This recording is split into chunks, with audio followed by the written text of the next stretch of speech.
It smell like hospital in here.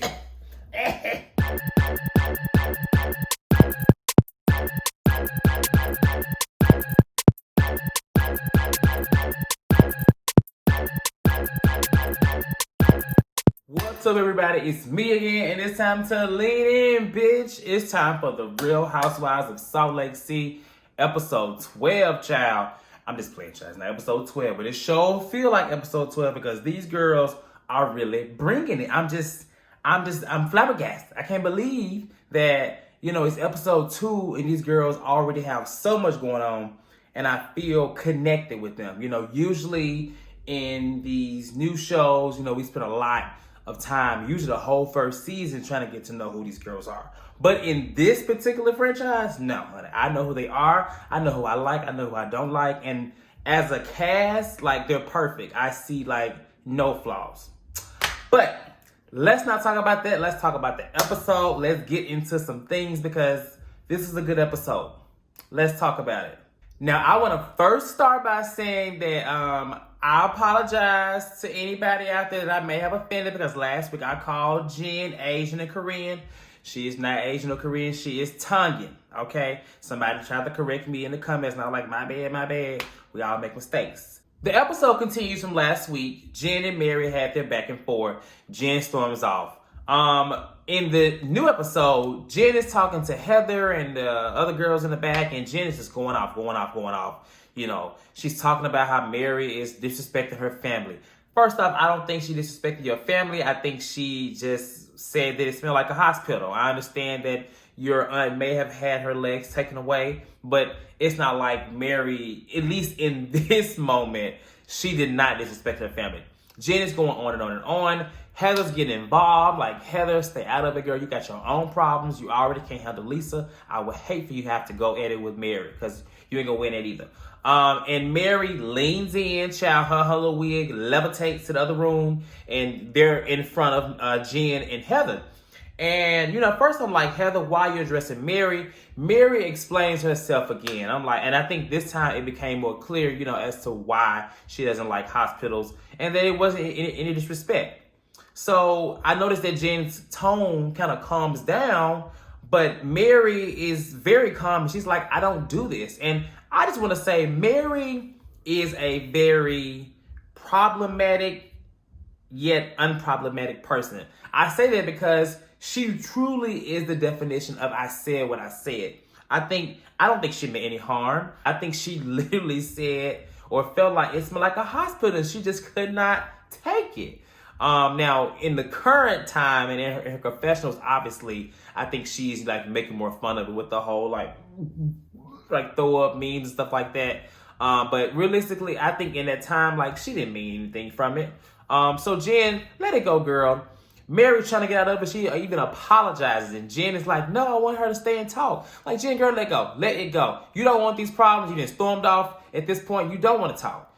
I'm so glad that Meredith comes in. I really like Meredith. I think she is she's a good combination with the group. Everybody has their place in this group. And I feel like she fits in the middle. She gets along with everybody, and she seems to not like any confrontation. She was like, why are you doing this at a party? And it's her party. So I'm glad she came over. Kudos to Meredith. I like her. And I just hope that Jen and Mary, Jen can move on because Mary seems to be over it. Her and her wig then left the situation, the conversation, and the whole altercation. They are not here with the shits that Jen is on. So I just need Jen to come along with Mary and just let it go. It's not that deep. After this is diffused, Whitney pulls Lisa to the side and she tells her about her wedding vow renewal ceremony or reception, whatever it's called, and how the bartenders that were apparently sent from Lisa's business, along with some of her, fine tequila, child. Apparently the bartenders got a little drunk and they started drinking up, all of the product and some of Whitney's product as well as her own top shelf liquor. Now I holler on this scene because, they're going back and forth and she's just like, yeah, they drank my top shelf tequila. And Lisa's like, well, my tequila's top shelf. And then Whitney's like, oh no, I didn't get it in the States. So I was like, girl, that's a read. But I really like Whitney, so I don't think she really meant anything from that. I don't think that Whitney was trying to be any type of way towards her business. I think she was just saying like, hey, your people did this at my event. At the same time, girl, you didn't pay for it and it was free. Now, they not right for drinking up your stuff and doing whatever they doing, but girl, it was free. You get what you don't pay for, and what she didn't pay for is what she got.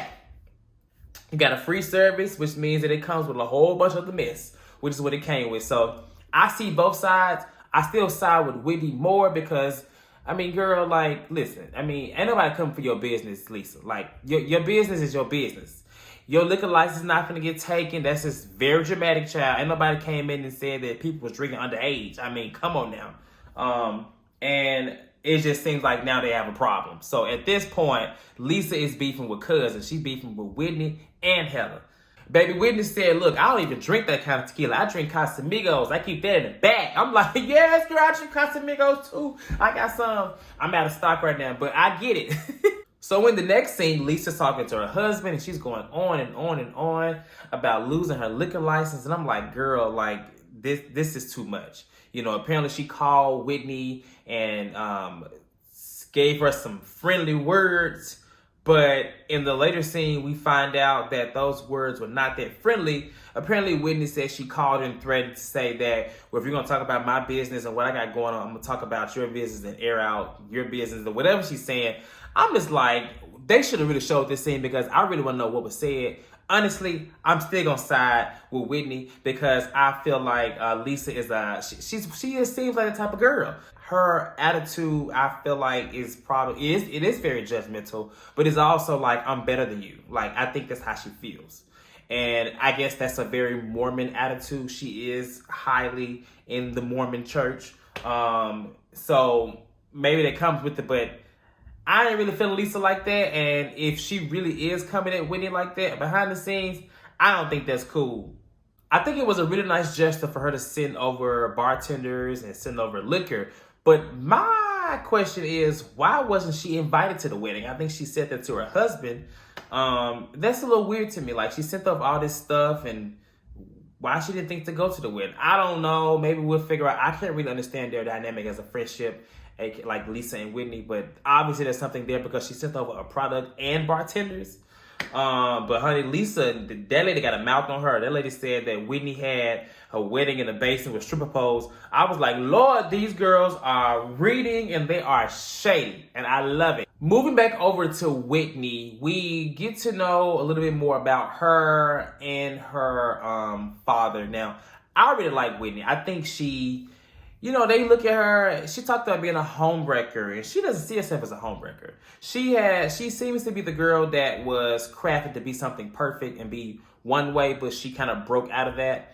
I think that's why she has become who she is. I think she's not rebellious, but I think she has been through a lot.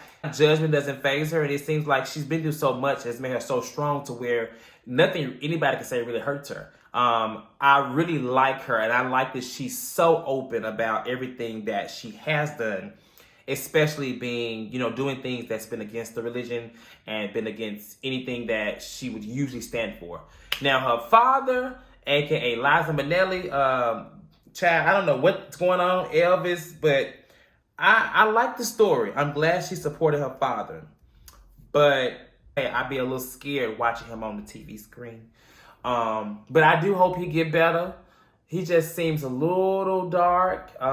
He is a hairstylist, I believe, or was a hairstylist and stuff like that. So that's interesting. I do think his wigs look better than Mary. But anyway, and they are going to apparently go to Mary's church, so Mary can fix him, child.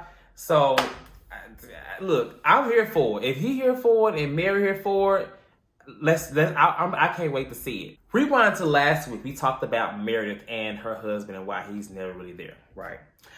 Okay, well, it's very clear now because clearly they are separated. And this is known between just only them two only. Nobody else knows this. So, Meredith, girl, you should have opened the show up with that because, see, you got me over here defending you, talking about, oh, why your man ain't come to your birthday? Y'all ain't together. Y'all separated. Like, girl. And honestly, it's kind of sad to watch because I like Meredith, but she does not want that man. It is very clear. He clearly wants her back. He clearly wants to be married to her. He want her phone. He want her passcode. He want to know what time she go to bed. He want to know what time she about to take a shit. He want to know all the things that you would know when you are with somebody. But she don't want to give him that. And I think it's quite sad on his end because he really wants to be with her. And she just like, mm-mm. But you know what? If I rewind to last week's episode, I'm trying to understand why Meredith was upset that he was not there for her birthday. Because in this episode, she don't really seem like she want him back. But then when the rose petals were out, she was just like, oh, we don't miss birthdays. I'm like, Meredith, you kind of confused me a little bit, so help me understand. Maybe we'll understand later. But in this scene, honey, you do not want that man. It's very clear. It's the winter time of Salt Lake City, so of course there's going to be a ski trip. Probably more than one we probably going to see. But in this one, all the girls are going skiing. I was excited for this scene just to see like how they would interact. I always love the group scenes. They're always the best. And our Auntie Mary's late. Apparently she's late because she was waiting on a Chanel jacket or pants or something because she don't like to get wedgies. And she said that Chanel don't give her wedgies. I'm just like, okay. It is episode 2, and I feel like we have not gotten the proper introduction for our sister, Auntie, Pastor Jean Mary. I don't get it. Like, it's giving very friend of the show. Like the way she just kind of with coming in here and there. Like, I want to see more confessionals. I want to see her grandpa. I want her husband. My bad. I want to see more of just about her. Jen shows up. It smells like hospital in here. I like Jen. I get what type of girl she is. I feel like she's going to be like that type of girl that shows up always in geesh and drag. It gets to be a little bit too much for me sometimes, but whatever. Especially to be the first season. This whole Queen Bee thing, she's really, really trying to be the Queen Bee. And I'm not convinced at this moment she is a queen. But about Queen Bee or Queen whatever. So in the final scene of the episode, the girls are having dinner. And it seems like they're just talking about different, different types of religions. I don't really know what it was. But Lisa is speaking about, I guess, her views on something. And, Whitney kind of jumps in and is just like that. She thinks she's very judgmental. And she talks about what she said to her about the liquor. And at this point, Lisa's character is very clear to me. Lisa is a nasty girl. Like, not filthy, but her mouth, she just says what's on her mind. And I think when it comes to like Whitney and Heather, the girls that she's beefing with, they can't take that. They're very like, oh my God. Especially Whitney. Like, I like Whitney, but I don't know if Whitney's going to be able to hang in this group. She does seem very confident, but also very fragile. Like, although she's been through a lot, she's built up this wall to protect herself. I think that there can be some things that can bring those walls down. Lisa is one of them because Lisa is a dangerous person when it comes to people like Whitney. But, she says that she's not judging, and she said that she didn't say anything about threatening Whitney. We don't really know. We don't have that footage. So, at this point, we're going to go what we believe with, and I believe Whitney. I believe Whitney's telling the truth. I don't think that she would lie about that. She seems like a very honest and truthful person. Why would she lie about that? Now, Whitney, are you a swinger or something like that? That's fine. It wouldn't surprise me. She's stripper. She slept with the boss and stuff like that. Got married to him. So, what's being a swinger? Heather jumps in, and honestly, I'm just kind of tired of Heather with this situation with Lisa, like, not knowing her. And she's like jumping in and like starting to inner cry. And Lisa's like, look, who's next? Come at me. I don't like Lisa, but for TV, I appreciate her character because she's going to give it to him. She was giving it to them too, the cousin's child. The Heather and Whitney was about to jump Lisa. And Lisa was like, come on, come at me. Now the conversation goes a little left because They're talking about this text message that happened before the party where there was a thumbs up. Now, I didn't know what thumbs up meant. Fuck you. Because I send thumbs up all the time and I get a lot of thumbs up. And so now, thinking back, all these thumbs up I didn't get, child. Everybody been saying, fuck me. I got a problem. I'm about to go and search for thumbs up in my iMessage search menu area, and I'm about to figure out who the hell done said fuck me, because clearly I got it all wrong. Now, it's crazy because Heather is like saying that she didn't mean fuck off or fuck you or whatever it's called, whatever it was. In the confessional with the producer, she said that she did mean it. So I'm like, man, look, man, we ain't got time for this. All this line, like, just say it. Just say you meant fuck off. You was upset that she didn't know you. Like, just call it a day. Lisa didn't care. Lisa did not care. Okay, they kind of cornered Lisa to get on this clean slate, because realistically, I think had Jen not said anything and had they not been at a group setting, Lisa would have just been like, fuck both of you bitches, fuck out of here, or whatever in her in her voice or her voice. So it's just gonna be interesting to see this whole dynamic, because although, you know, Housewives, they always say, why am I looking over there, child? I'm looking at this. I'm probably looking at you. Although they always say, oh, let's move on, child, please. Clearly, folks ain't moving on. Clearly, they're gonna be beefing for the rest of this season, and it's just that's just housewife culture. Episode 2 overall was a good episode. I think that they are progressing well and fast. Like I said, it feels like episode 10, but it's only 2. So I've actually watched episode 3 because it came on tonight on Twitter for like an exclusive like pre-watch party. It's really good too. I ain't gonna talk about it, and we're gonna talk about it next week when I lean back in. Make sure y'all subscribe, like, comment, and do all the things to lean. And I think next week's gonna be a good week, not only on this show but on the lean in general. There are some surprises, and I can't wait for y'all to see them. So until then, I'm about to lean out. I'll talk to y'all later. Good night.